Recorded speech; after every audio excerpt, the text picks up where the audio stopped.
देखो ये NDA previous year का डेफिनेट इंटीग्रल का क्वेश्चन था, मैंने सोचा आपसे साझा कर लूं। ठीक है, ये क्या कह रहा है, integral 0 to 2 greatest integer x dx। ठीक है, जब भी ग्रेटेस्ट इंटीजर का रहे और अंदर अलजेब्राइक रहे तो सबसे पहले क्या करो, लोअर लिमिट पुट करो और अपर लिमिट पुट करो। लोअर लिमिट पुट करेंगे तो क्या मिलेगा 0 और अपर लिमिट पुट किए तो 2। अब देखो इन दोनों इंटीजर के बीच में कौन और इंटीजर लाई करता है, तो 1 लाई करता है। ठीक है, ये लिख लिया। ठीक है, लोअर लिमिट पुट करके अपर लिमिट पुट करके दोनों इंटीजर फाइंड आउट कर लिया और देखा कि उसके बीच में और कौन कौन सा इंटीजर मिलता है। अब ये इंटीजर मिला, ये कितने वैल्यू के लिए मिलेगा, जब x इक्वल टू 1 हो। ठीक है, तो अब आप इसे ब्रेक कर दो, 0 से 1 और 1 से 2। ये 1 कौन सा लिखा हूं, ये वाला 1 ये लिखा हूं। ठीक है, ये वाला मत समझना।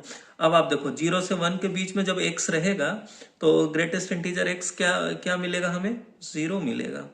ठीक है, टाइम्स dx प्लस, अब देखो जब x 1 से 2 के बीच में रहेगा तो ग्रेटेस्ट इंटीजर क्या मिलेगा, 1 मिलेगा।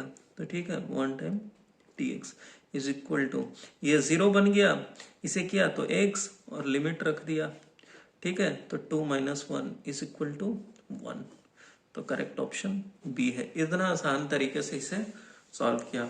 ये क्वेश्चन देखो, -2 से 2 integral ax³ plus bx plus c dx depends on values of x only, values of each of a b and c, values of c only, values of b only.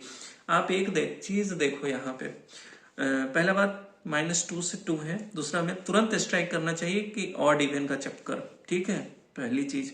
दूसरी चीज आप एक देखो, ऑप्शन पढ़ने के बाद जब भी इंटीग्रल करते हैं x के रिस्पेक्ट में और डेफिनेट हो, मतलब वैल्यू उसका लिमिट दे रखा हो, तो x पर तो वैल्यूज डिपेंड ही नहीं करेगा पहली बार।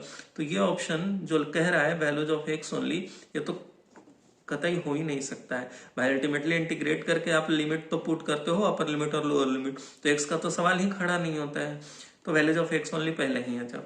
और जब -a से a के बीच में देखा, -2 से 2 के बीच में देखा, तो तुरंत स्ट्राइक किया कि ऑड और इवन चेक करना है।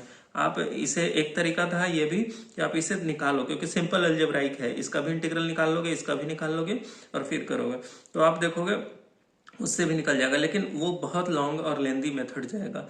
दूसरा तरीका है क्या, कि आप सीधे ऑड इवन चेक करो। तो आप देखो इसको ऐसे भी लिख सकते हो, -2 से 2 ax³ dx प्लस -2 से 2 bx dx प्लस -2 से 2 c dx।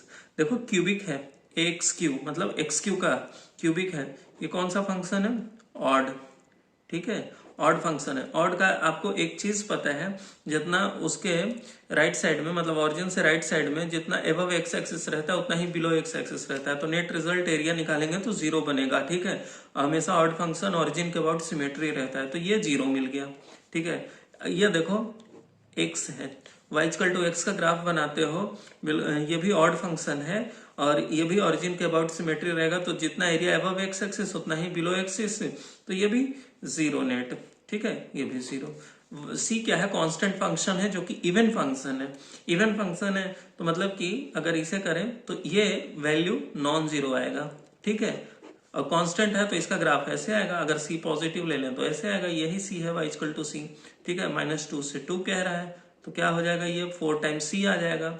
ठीक है, तो इसका फाइनली ये नॉन जीरो वैल्यू आएगा, जिसका वैल्यू कितना आएगा 4 टाइम्स c, बाकी ये 0 ये 0। अब देखो ऑप्शन में क्या कह रहा है, values of each of A B C, गलत भाई। ए और बी पे तो 0 हो गया, क्योंकि भाई ये वाला टर्म 0 बन गया, बी वाला भी 0 बन गया। फाइनली सी पे ही डिपेंड किया, तो values of C only, correct option C है। ऑप्शन डी क्या कह रहा है, वैल्यूज ऑफ बी ओनली, गलत है भाई। ठीक है, तो ये देखो ये तरीका था। आप चाहते तो कैलकुलेट भी करके निकालते, लेकिन वो मूर्खता रहता। ठीक है, हमारे पास जब कॉन्सेप्ट है तो हम कॉन्सेप्ट का क्यों न अच्छे तरीके से एक्सप्लॉइट करना सीख लें।